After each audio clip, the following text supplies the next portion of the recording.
Saludos a todos. El día de hoy vamos a hacer la presentación sobre el calentamiento global y el impacto de la industria farmacéutica sobre este. La presentación a cargo de Jennifer Morillo García, maestra en Ciencias Naturales y Matemáticas. En esta oportunidad nos vamos a centrar específicamente en el gas de efecto invernadero, que es el dióxido de carbono, el cual juega un papel muy importante en el efecto invernadero natural espontáneo que es necesario para mantener la temperatura de la Tierra y que, como sabemos, en concentraciones superiores puede ocasionar ciertas desviaciones en ese control de la temperatura. Entonces, históricamente, acá vemos un comparativo. En esa gráfica a la derecha se puede observar cómo ha sido la tendencia de las emisiones de dióxido de carbono en las últimas décadas. Entonces, observamos cómo desde el 1960 la tendencia ha sido hacia el incremento, hasta obtener cerca de 420 partes por millones de dióxido de carbono en el año 2020. En la gráfica a mano izquierda estamos observando las concentraciones de dióxido de carbono muchos años antes del presente. Entonces, observamos que en promedio estas concentraciones de dióxido de carbono no sobrepasaban las 300 partes por millones. Entonces, es como así, de esta forma, en el año 2016, por primera vez en la historia, se reportó un nivel de 400 partes por millones de CO2, lo que significa que son 120 partes por millones, mucho más que en los años 1800 antes de la industrialización. Entonces, acá ya empezamos a ver cómo ha sido el impacto de la industrialización sobre las emisiones de dióxido de carbono. Bueno, entonces, antes de pasar al tema de cuáles son las fuentes y cuál es el impacto de la industria farmacéutica como tal, hay que hacer el abordaje de cuáles son esas consecuencias del incremento de dióxido de carbono en la superficie terrestre. ¿Listo? Entonces, vamos a tener dos principales consecuencias, que es la acidificación oceánica y el incremento de la temperatura de la Tierra. ¿Qué es la acidificación oceánica? Es la disminución del pH del océano. ¿Cuál es la importancia de esto? Que tiene un efecto sobre la vida marina. Entonces, acá podemos mirar cómo el aumento de la acidez está afectando la capacidad de las especies marinas para extraer calcio del agua y construir sus caparazones. Entonces, acá tenemos, se alcanza a ver en dos imágenes de esta especie que sufre daño en su estructura porque no fue capaz de extraer el calcio suficiente para construir su esqueleto y su caparazón. Por otra parte, ¿por qué se da esta acidificación? Se da pues porque el dióxido de carbono al entrar en contacto con el agua reacciona para formar ácido carbónico, el cual disminuye el pH de esta solución. En este caso son los océanos, los mares, los glaciares. Desde el comienzo de la revolución industrial, como lo podemos ver acá, el pH de las aguas superficiales del océano ha descendido de 8.21 a 8.10. Por otra parte, como ya lo mencionábamos anteriormente, el dióxido de carbono juega un papel muy importante en la regulación de la temperatura de la superficie de la Tierra. Sin embargo, ya cuando estas concentraciones se desbosan del nivel requerido, lo que ocurre es un aumento en la temperatura de la Tierra debido a un desequilibrio de energía total.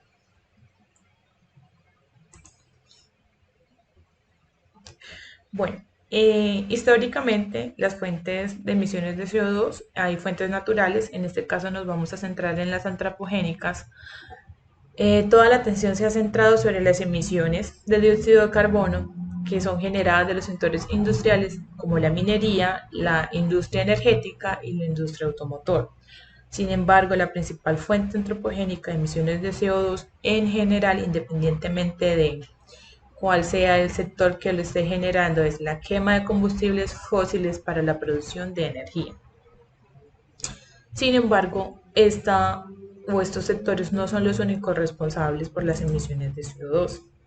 Y es por ello que en este abordaje hemos decidido incluir la huella de carbono de la industria farmacéutica.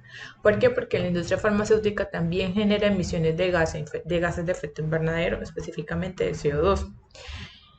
Y es el motivo porque en los últimos años diferentes organizaciones de sostenibilidad han centrado una mayor atención sobre la huella de carbono generada por el sector salud y el sector farmacéutico, más específicamente de la industria farmacéutica. Entonces, vamos a presentar dos investigaciones, dos artículos científicos en los cuales se hicieron unas estimaciones de las emisiones de CO2.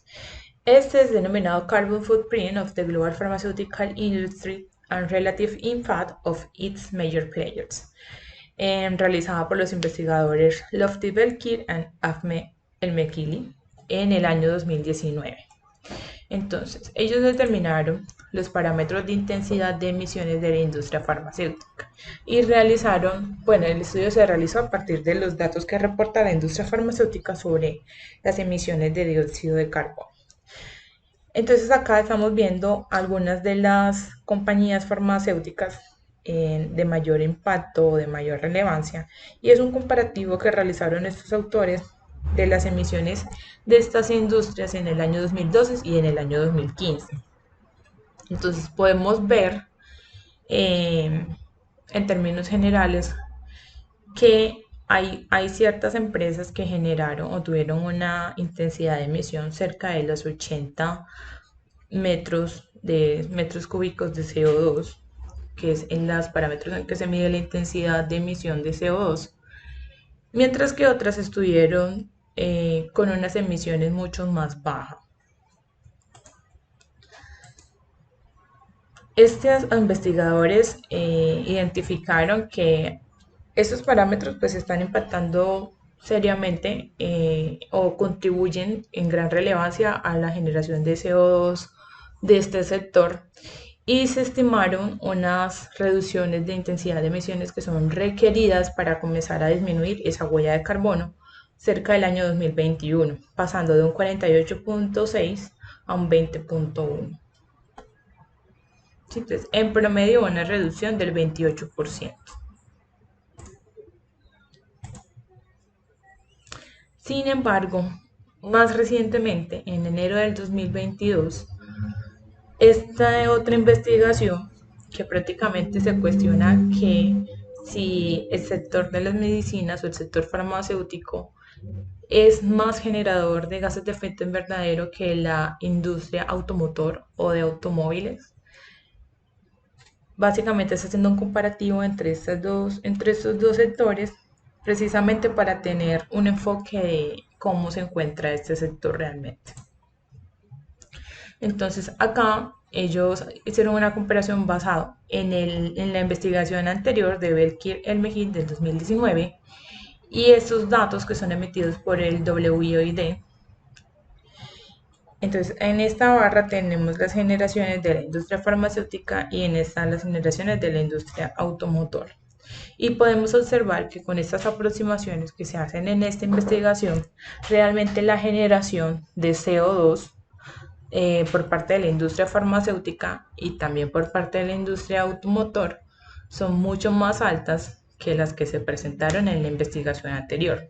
Eso teniendo en cuenta que son aproximaciones matemáticas que se hicieron a partir de los datos reportados por cada compañía farmacéutica y por las compañías de la industria automotor. Por otra parte, entonces acá se observa la intensidad total de emisiones de CO2, observando una gran diferencia entre esa intensidad de la industria farmacéutica y la intensidad de generación de CO2 de la industria automotor.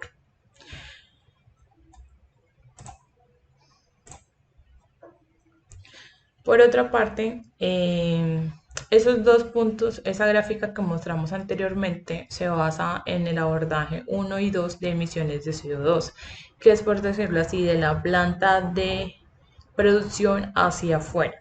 Pero entonces también hay un punto muy importante que sus autores consideraron, que es el denominado Scope 3 Upstream, que es la generación o la emisión de dióxido de carbono de los procesos menores, es decir, del personal, de los procesos primarios como cualquier otra empresa.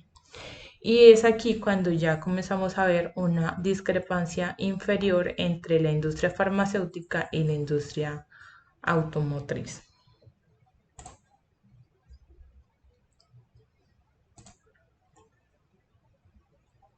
Entonces, a modo de resumen, ¿qué se encontraron en estas investigaciones?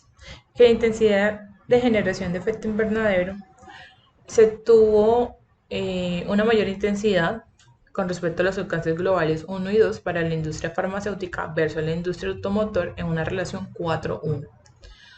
Que las emisiones upstream, que son las de alcance 3, superan emisiones de alcance 1 y 2 para los sectores del producto farmacéutico en una relación 4:3 y para la automotriz en un factor de 18:1.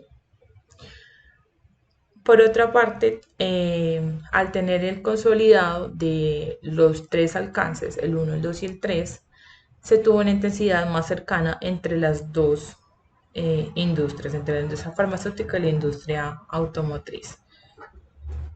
1.664 toneladas de CO2 equivalentes para la industria farmacéutica y 1.566 toneladas de CO2 equivalentes para la industria automotriz.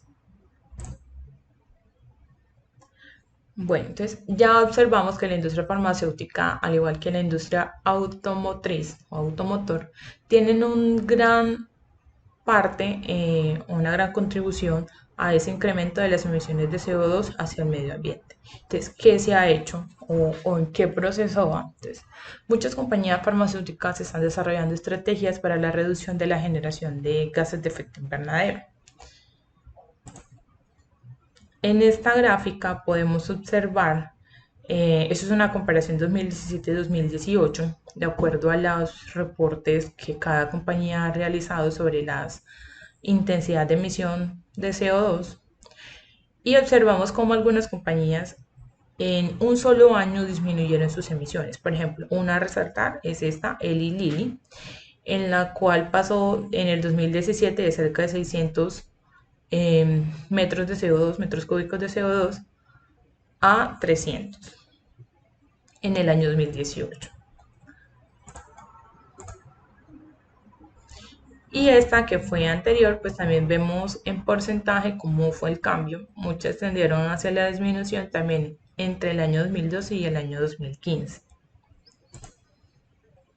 Pero realmente esa disminución hacia dónde va o por qué se ha dado, pues es que muchas de estas compañías dentro de sus políticas institucionales han incluido políticas para la reducción de la generación de gases de efecto invernadero a través de la adquisición de combustibles eficientes, así como de optimización de sus procesos de producción.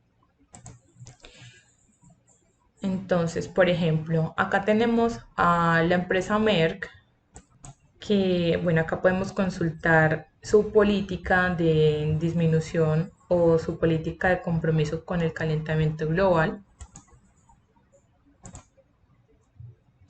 Tenemos a la empresa Sanofi también, acá también está el enlace para consultar su documento que es denominado huella de carbono y las emisiones de CO2, hace una evaluación de su impacto en los enfoques 1 y 2 con sus objetivos y el progreso que han tenido. Ellos reportan una disminución en el 50% de CO2 entre el año 2015 y lo proyectan hacia el año 2025.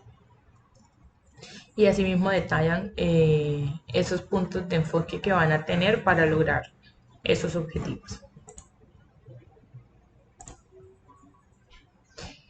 También tenemos a la empresa Novartis, que también fue posible ubicar su carta de comunicado público sobre su política de cambio climático.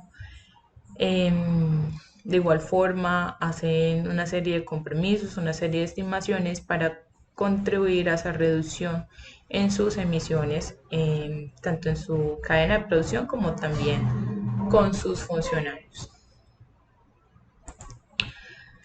Sabemos que estas acciones están escritas, se han empezado a implementar, pero sin embargo también es una realidad de que se requiere una vigilancia de esas emisiones por parte de los entes regulatorios. Entonces digamos que este es el inicio, desde mi punto de vista, para seguir trabajando en esa vigilancia y en esas acciones para mitigar las generaciones de CO2.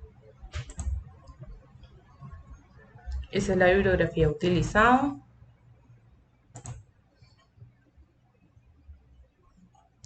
Muchas gracias por su atención.